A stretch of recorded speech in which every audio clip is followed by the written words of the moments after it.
How you doing, guys? I'm Sean. Hi, I'm Lyn, and welcome to Dreaming of Avalon! Yeah, man. Guys, listen, we're going to be talking today about how to choose a crystal. Yeah!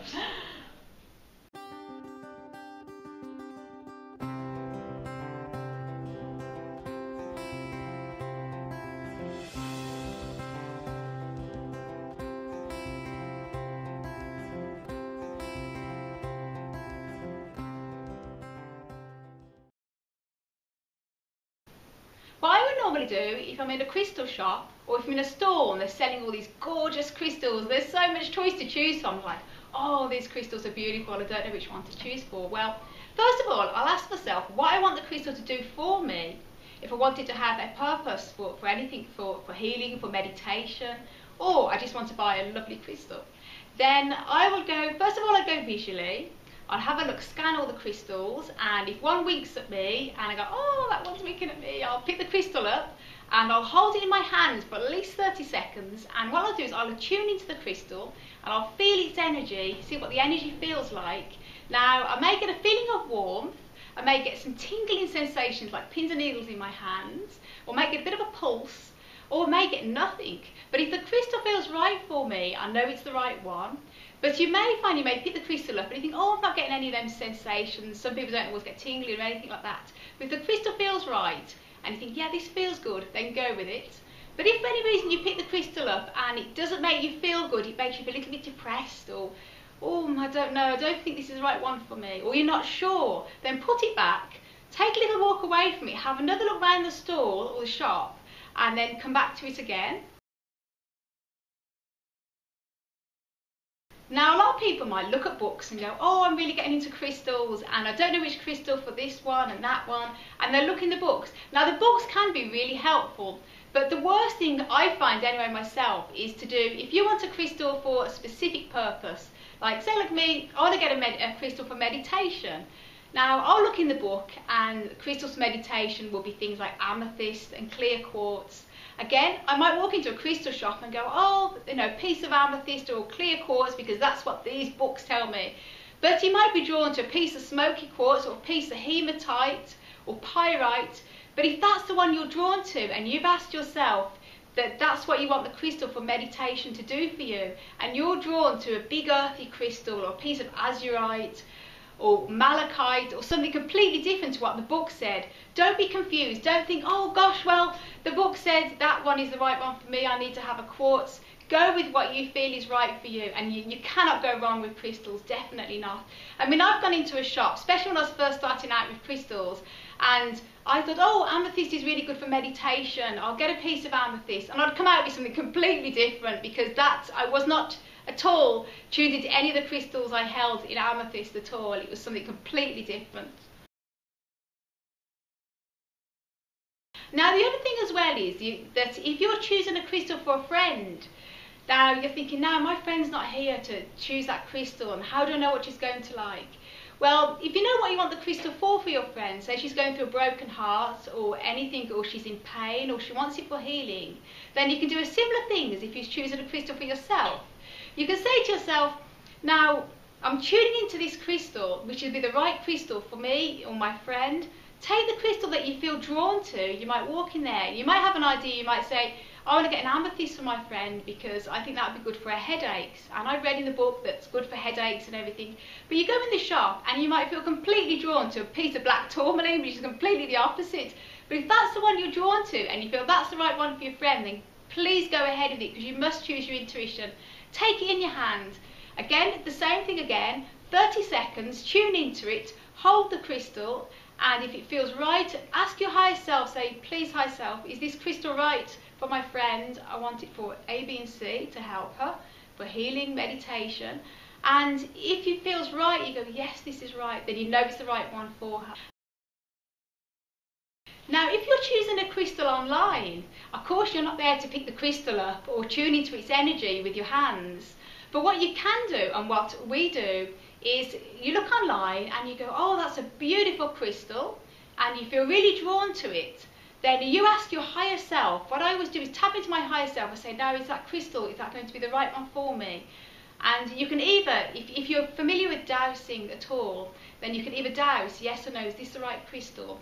Or you can go with trust with your own feelings, your own intuition of how that crystal feels. We quite often buy quite a few online, and we usually go visually, but what feels right, well, that's a beautiful crystal, and we're never wrong. So trust your higher self, trust your instinct with that.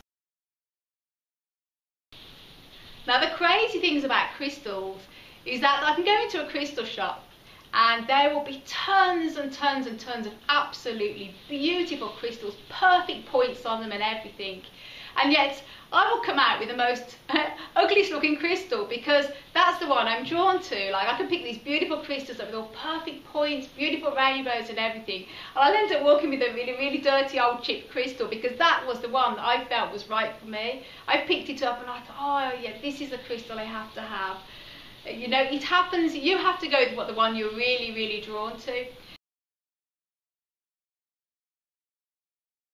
Now what often happens with me, like if we're out and about in different towns and cities, the first place we look for is a crystal shop, because I just love going to crystal shops. I get so excited. It's better than any sweet shop for me. I'm like, yeah, crystal shop. Now, me and Sean, like being crystalholics, we always say to each other, we spot a crystal shop in a town, right, we're going to walk in, but we're not going to buy any more because we have so many now. They're just all over the house, and no more crystals. And we go, okay, we won't. We walk in there, and of course, we get drawn to a certain crystal, and we go, we have to have it. I know I have loads and loads of crystals, but I cannot leave this one behind. It wants to come back with me. So that's how crystals affect you. Once you get the bug, oh my gosh, it's crazy, it really is. I'll give you an example. When we was up in Greystones in County Wicklow, we spotted a crystal shop. We never even knew it was there, because we said, oh, let's go to Greystones for the day, a lovely drive out. And we walked past this shop and, oh, crystal shop, yeah! We had to go in there, and oh, the crystals was amazing. Of course, I ended up buying the crystal, didn't I? And the crystal actually called for me. I knew I had to have this crystal. And when I held it, its energy was so strong. It was just like very effervescent. It was bubbly and it's all sparkly in my hands. And I use that now for meditation and everything. It's a fantastic crystal. So you'll probably find, like, once you get the crystal book, you think, oh, I've got enough now. And you'll walk out and about, spot crystal shops, go in there, and you just cannot resist them. Crystals will come into your life for many, many reasons and from many, many different sources. Now, the first crystal I ever bought was an amethyst, which is this beautiful baby I have here. Absolutely beautiful, and she sits in the hand, a treat.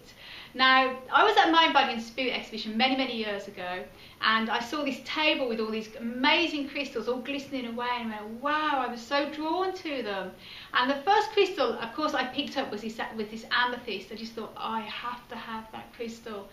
And then I got hooked on crystals. That was me. I was just going everywhere to buy them, and I was buying a few citrines, a few amethysts, a few clear quartzes, and I thought that's going to be me, but no, it just got into a huge, huge obsession with crystals, and I absolutely love them.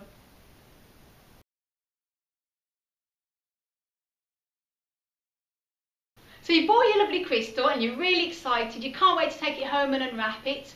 Now the first thing you must do as soon as you bring it home is to cleanse your crystal. Now by cleansing, you can either use, there's lots of different methods. You can either use smudging, you can use water, you can use salt. We prefer to use sage, but it's entirely up to you. We're going to cover cleansing your crystal in our next video, so tune into that one. Now certain crystal shops, you sometimes get a feel when you go into a crystal shop about the energy of a shop. It should feel nice and clear and bubbly and light, and there should be a good energy, and also the people who work in these shops would also be lovely as well. We've met some lovely, lovely people on our travels out and about around the shops. But if you happen to go into some and it has a real heavy negative energy, and like, oh, the energy feels thick and horrible in there, then just walk out, because it's not going to be a nice vibe. So you go, guys. I hope you enjoyed the video. And next week, tune to our next video, because we're going to be telling you how to cleanse crystals. Be absolutely fantastic. And as I say, tell you, thanks very much for taking the time out to watch the video. If you just get a chance, please click the wee like button down below, subscribe to the channel, and you can follow us on Facebook and Twitter. We'd love to have you here, because this is the beginning of our journey on YouTube talking about our crystals. And if this is your beginning of collecting crystals, we feel blessed that you've chosen us Absolutely, to stop by. So sending you love and light, brother. Sisters, good luck.